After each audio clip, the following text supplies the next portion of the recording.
Of the Council of Ministers, and I would like to invite the Secretary General of the ACP Group, Dr. Gomez, to give us his welcome statement. Right Honourable Prime Minister of the Republic of Fiji, Honourable Josaia Voreqe Bainimarama, Your Excellency, Honourable Dr. Mamphono Khaketa, Minister of Finance of the Kingdom of Lesotho and President of the 102nd Council Session, Honourable Ministers, Your Excellencies, distinguished ladies and gentlemen, may I begin by expressing how deeply honoured I am to welcome you to the ACP House for the 102nd session of the Council. A special welcome to the Right Honourable Prime Minister of the Republic of Fiji, Honourable Josaia Voreqe Bainimarama, whose presence with us today signals the high esteem the government and people of Fiji accord the ACP Group. Honourable Ministers, Excellencies, ladies and gentlemen, in addressing this august gathering in May, I reminded the distinguished audience that this year is indeed an important one in the history of our group. It marks the 40th anniversary of the signing of the Georgetown Agreement, which brought into existence the ACP. The Secretariat worked closely with the Committee of Ambassadors to commemorate the occasion on the 4th and 5th of June in a manner befitting of the importance it richly deserves. Not only did we have stimulating symposia about our achievements and weaknesses, challenges and future path, but these were interspersed with cultural performances and culinary delights that celebrate our cultural diversity. Excerpts from the statements made during the 40th anniversary symposium have been compiled and will be published and distributed throughout our member states. Honourable Ministers, Excellencies, we strongly believe that the ambition of the group must take into account ever-evolving and turbulent global dynamics. To deepen this awareness and increase the visibility of the group, the Secretariat has taken part in various international fora during the course of the year. These engagements contribute towards the goal of the ACP Group to become an effective global player. Efforts have also been made to place the Secretariat closer to the ACP regions by participating in regional summits. We were particularly heartened to be in Port Moresby for the Regional Summit of the Pacific. Are given in my report, which will be presented later. While this year is significant as it marks the 40th anniversary of the ACP Group, 2016 also will be an enormously important year in the history of the ACP. This is primarily because our leaders are expected to make definitive pronouncements regarding the future direction and structure of the group and its organs. Such pronouncements will follow the 7th Summit of Summit Heads of State and Government in Malabo in 2012 that unequivocally reaffirmed the position that the ACP must remain united as a group. Both the ACP on the one hand and the European Union on the other have begun a process of consultation and reflection regarding our future relations beyond 2020. These will gather momentum in the course of 2016.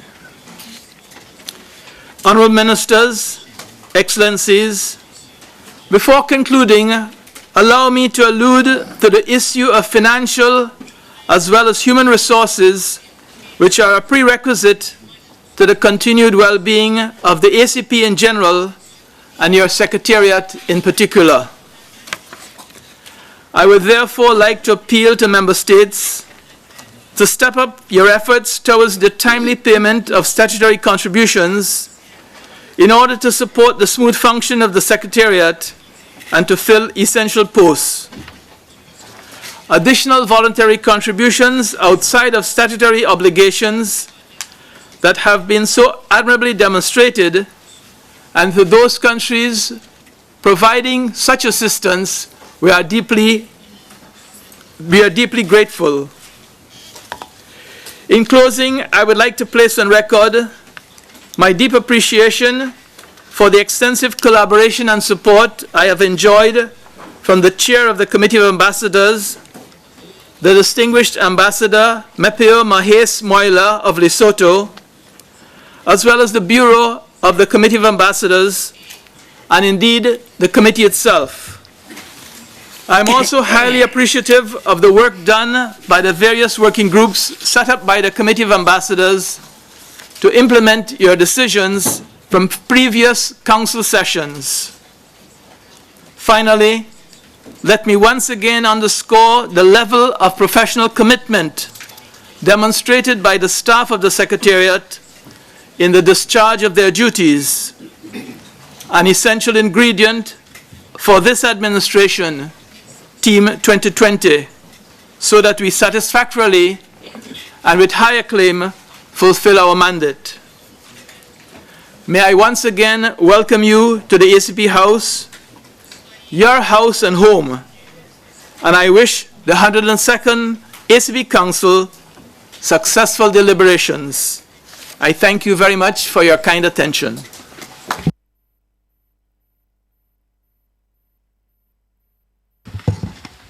Thank you very much, Secretary General.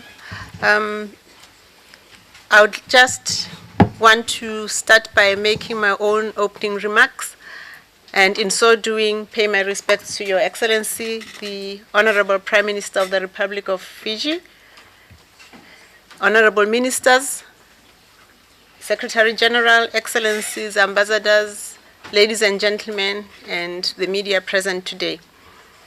I bring you warm greetings from the Kingdom of Lesotho, from His Majesty the King, the Head of State, and the Right Honourable the Prime Minister, Dr. Mosisili, the Prime Minister, and the people of the Kingdom of Lesotho.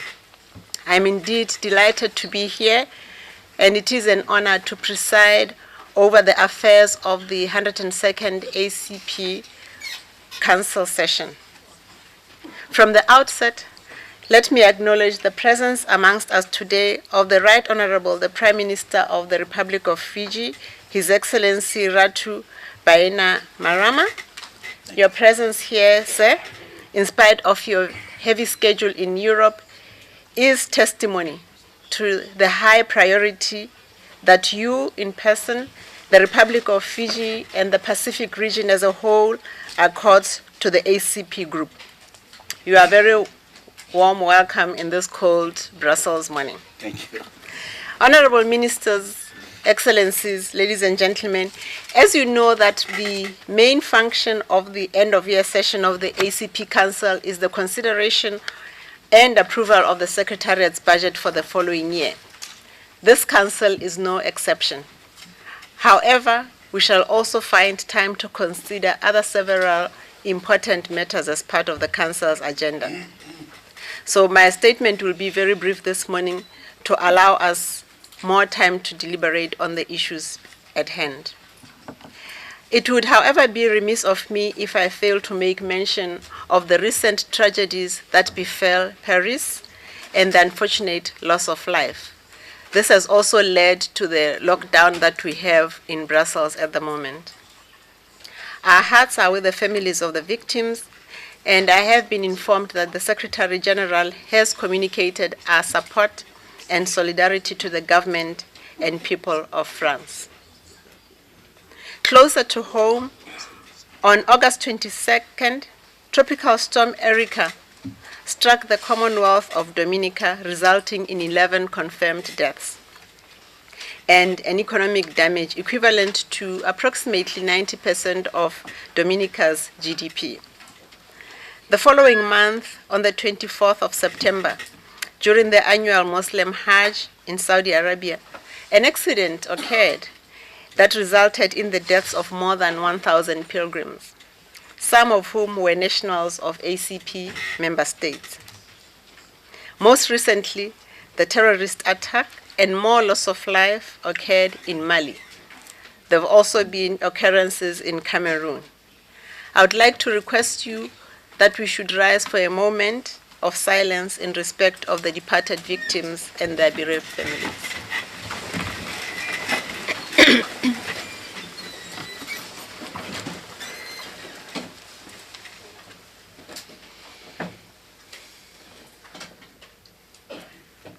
Thank you.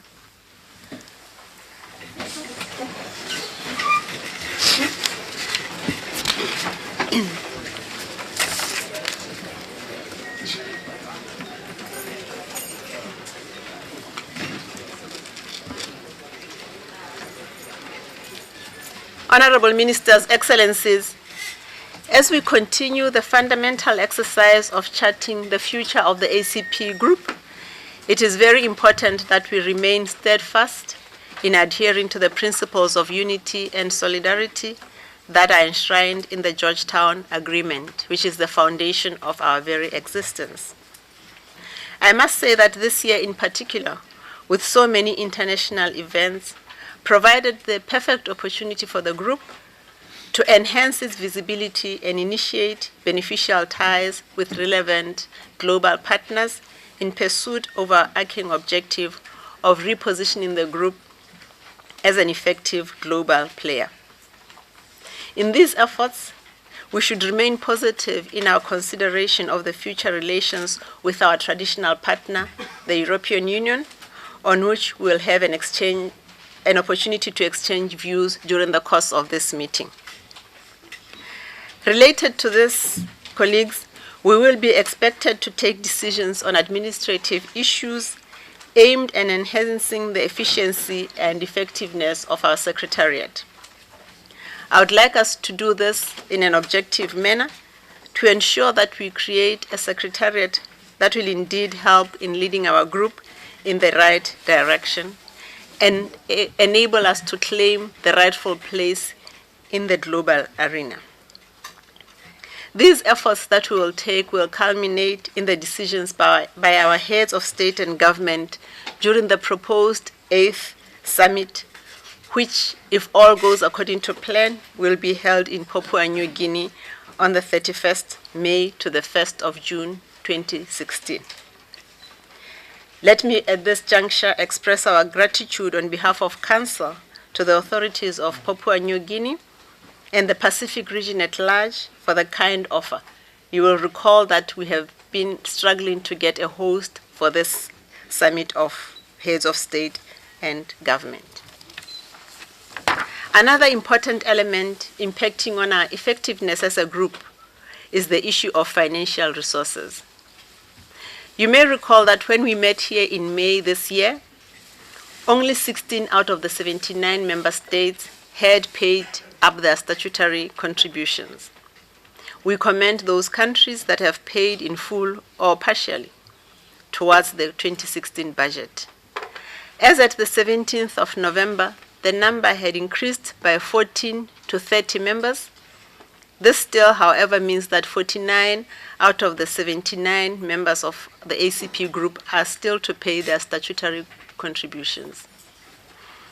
I would like to take this opportunity to join the Secretary General to appeal to member states to pay their full contributions on time. While acknowledging the financial and economic challenges many of our countries are facing, paying our full contributions takes us one step further towards reducing our dependency on external funding. Honourable Ministers, Excellencies, ladies and gentlemen, climate change is no longer just a theory. It has impacts and far-reaching effects on sustainable development, especially in developing countries. We have ahead of us one of the major conferences, COP21, taking place in Paris in the next week.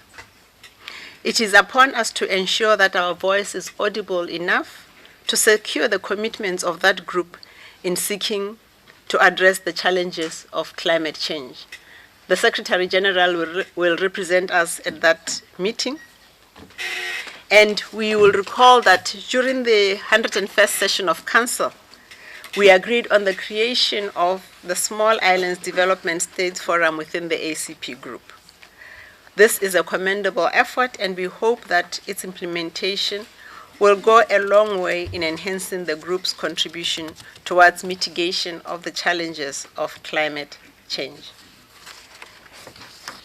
The apex of this year's important international meetings is the holding of the 10th WTO conference in Nairobi, Kenya.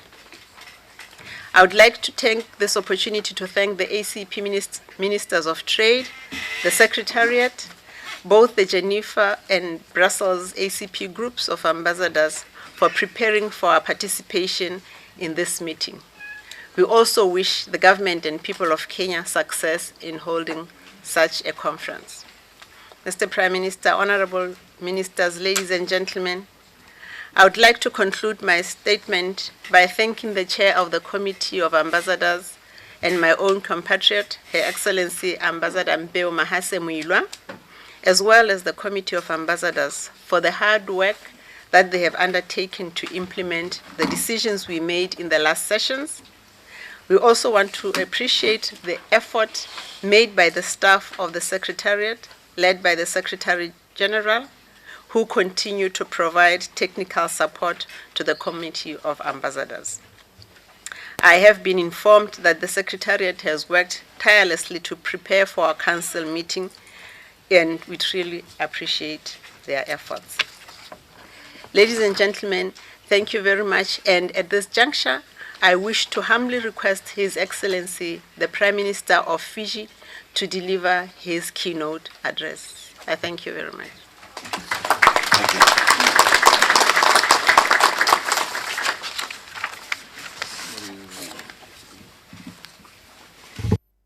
Mr.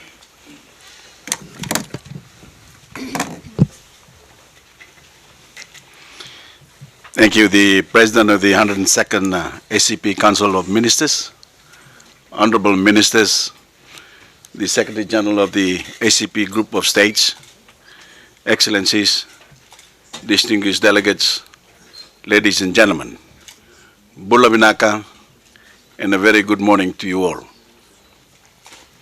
Mr. President, Madam President, we gather here today, the nations of Africa, the Caribbean and the Pacific, in friendship and in solidarity, and especially in solidarity with the people of France, who are mourning the 130 people who were killed in the terrorist attacks 11 days ago. We also express solidarity with Belgium, as its people also face down the terrorist threat. Our message to Islamic State is simple. We may flinch, but we will never yield. You have united all of us from all faiths in horror, but you've also united us in steely determination. Fiji condemns these atrocities in the strongest possible terms, and we will do everything we can to contribute to the global opposition to terrorism. There is no excuse for these acts of terror, and especially in the name of God, because this is not God's way. The major religions of the world, Christianity, Islam, Hinduism, and Buddhism, are one on the sanctity of human life. And we must stand up to those who perversely twist the word of God to justify their crimes on earth. Madam President, the destructive nature of Islamic State, its manipulation of religion to justify its murderous rampages, its suppression and exploitation of the people under its control, and its celebration of death is in stark contrast to the nobility of our own organization. We have formed the largest trading bloc in the world to empower the estimated 1 billion people within our borders, to bring them the benefits of development, to give them the means to improve their lives and those of their families, to replace poverty with prosperity, to give them a better future, to give them hope. We enhance lives while Islamic State and other terrorist groups take them. We create opportunity while they destroy it. We bring people of different backgrounds together to celebrate our common humanity while they advocate division and hatred. In our patient collaboration lies the answer to the world's challenges, while they are a death cult that revels in misery and mass murder.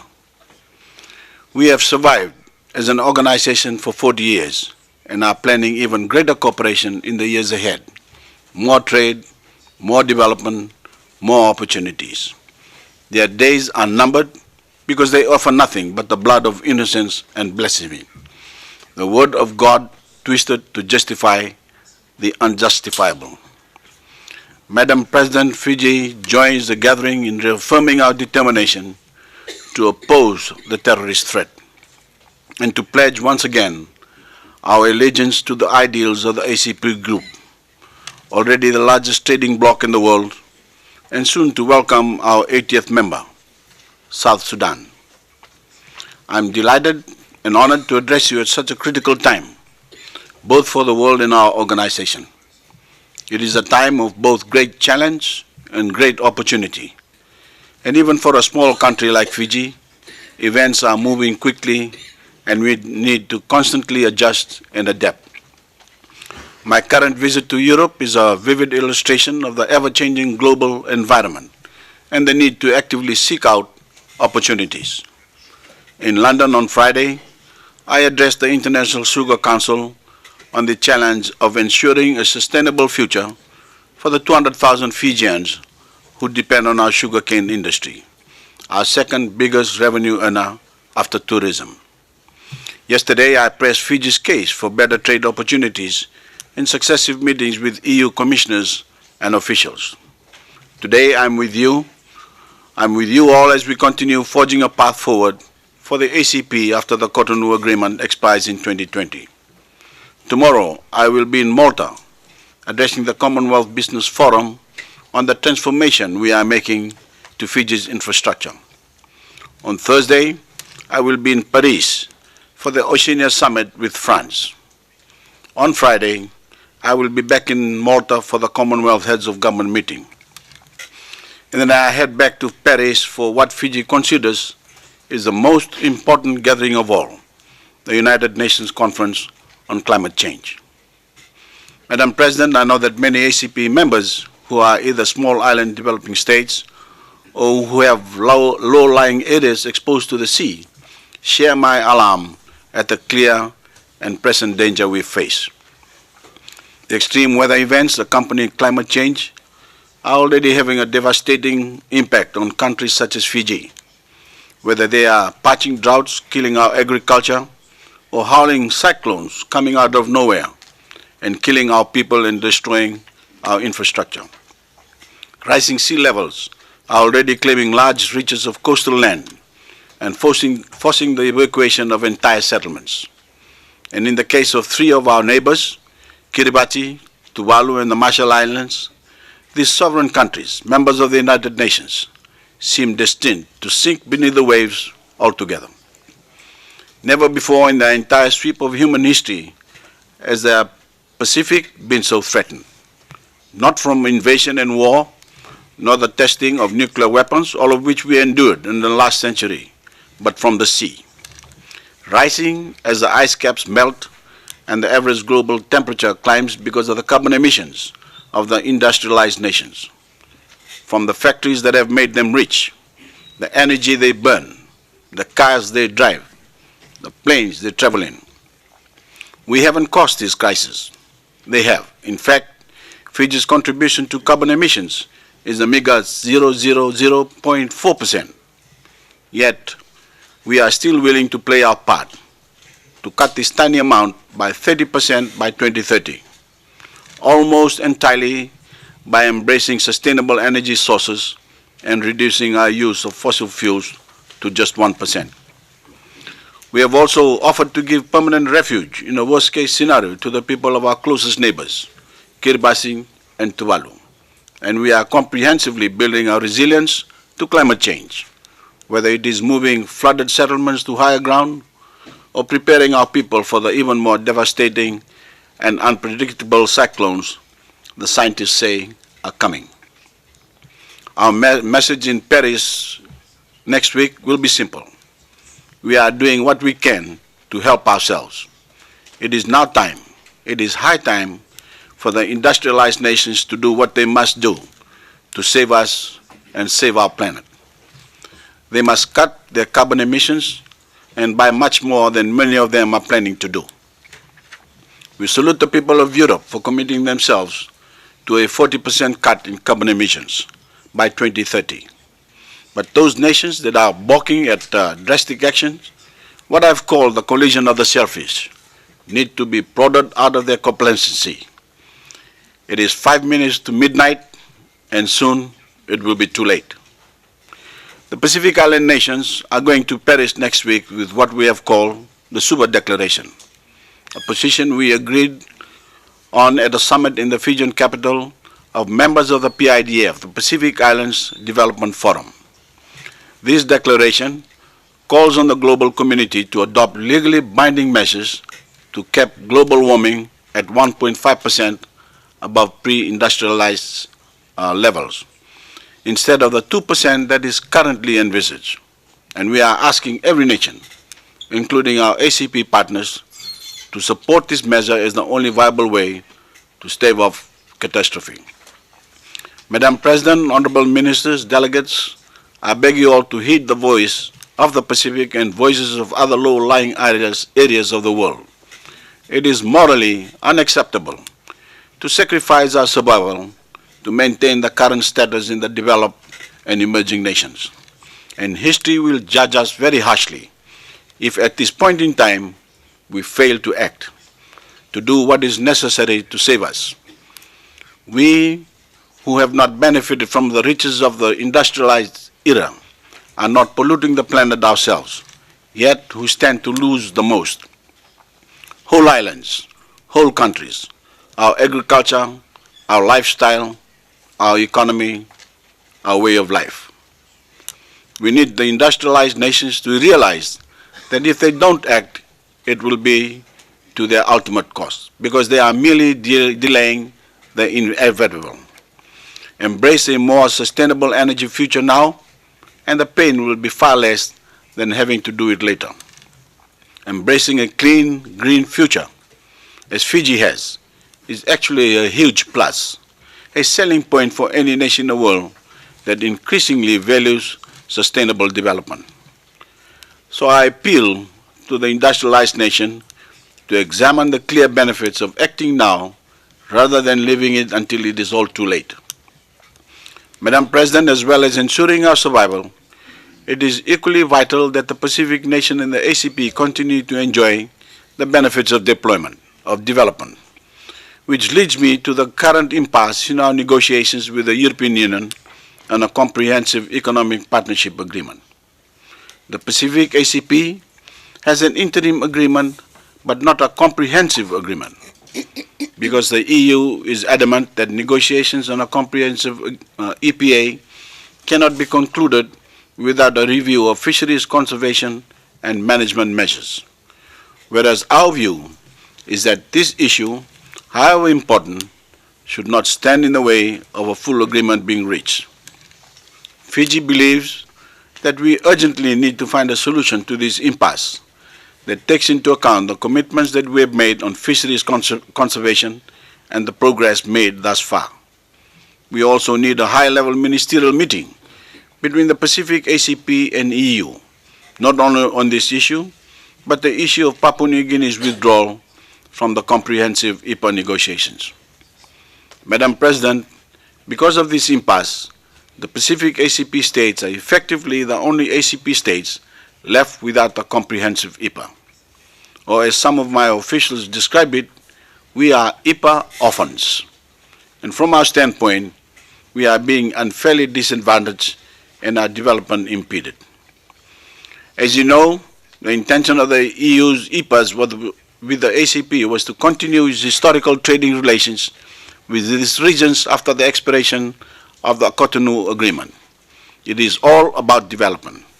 And when one region misses out because the negotiations are dragging on for too long, it obviously has an adverse effect on nations such as Fiji.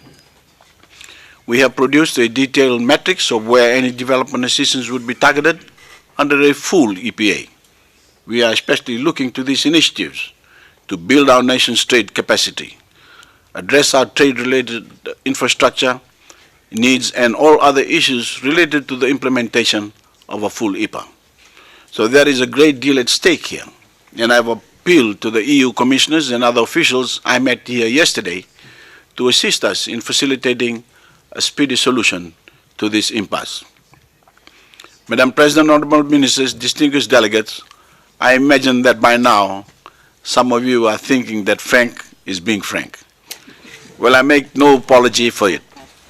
Fiji has found its voice on these issues. The Pacific has found its voice, and we intend to make our voices heard more strongly in the great forums of the world, including this one, because there is far too much at stake to remain silent. We are happy, friendly people who don't like causing offense and are famous for hospitality the world over. But perhaps we in the Pacific have been too Pacific for too long. When our islands are threatened, when our way of life is threatened, when we expect a fair deal in world trade and don't always get it, when there are barriers to taking the Fijian-made product and brand of goods and services to global markets and earning our people the rewards they deserve for their hard work, then I think it is time to speak up, not with raised voices, but with words of reason. Because for this Fijian, fair play extends way beyond the rugby field. And I think that Fiji and other Pacific nations deserve a fair hand than the industrialized nations who hold all the cards are currently dealing us. For each part, Fiji will continue to raise its voice on behalf of all Pacific peoples and those in other parts of the developing world. We will maintain our foreign policy of being friends to all and enemies to none, although we will certainly urge a tough stance against nations that support terrorism. We will continue our commitment to UN peacekeeping, sending our troops far from our island home to put their lives on the line for the sake of vulnerable, ordinary people in troubled parts of the world. And I can assure you, Your Excellencies, that we intend to strengthen our engagement with multilateral forums such as this one. Fiji is proud to have been a founding member of the ACP, a unique organization that is 40 years young. Together we have done much to improve the lives of the 1 billion people around the world who look to us to provide them with empowerment and provide them with opportunity. And as we work on the blueprint to take our partnership with the EU beyond 2020, let us never forget that our ultimate responsibility is to them. An ordinary woman fetching water from a well in Africa, an ordinary fisherman in the Caribbean, a child in the Pacific heading off to school. Madam President, Honourable Ministers, delegates, that is why we are here today in this great fellowship of nations spanning the continents, asserting that the true path to genuine justice for disadvantaged people the world over isn't through terrorism or armed struggle, but economic development. It was wonderful to have many of you in Fiji back in June for the 29th session of the ACP-EU Joint Parliamentary Assembly. Great days lie ahead for our organization if we can stay united and focused. And now I have much pleasure in declaring the 102nd session of the ACP Council of Ministers open. Thank you, and God bless you all. Thank you.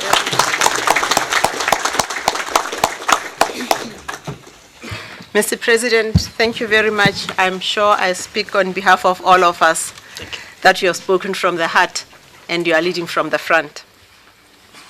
We heartily thank you for such a profound message, and we wish you well as you crisscross Europe in seeking a better life for Fijians, for the Pacific region, and the whole of the developing world. Thank you very much again. Colleagues, ladies and gentlemen, may we rise while we allow the Prime Minister to leave the room, and we will resume immediately. Thank you. Thank you.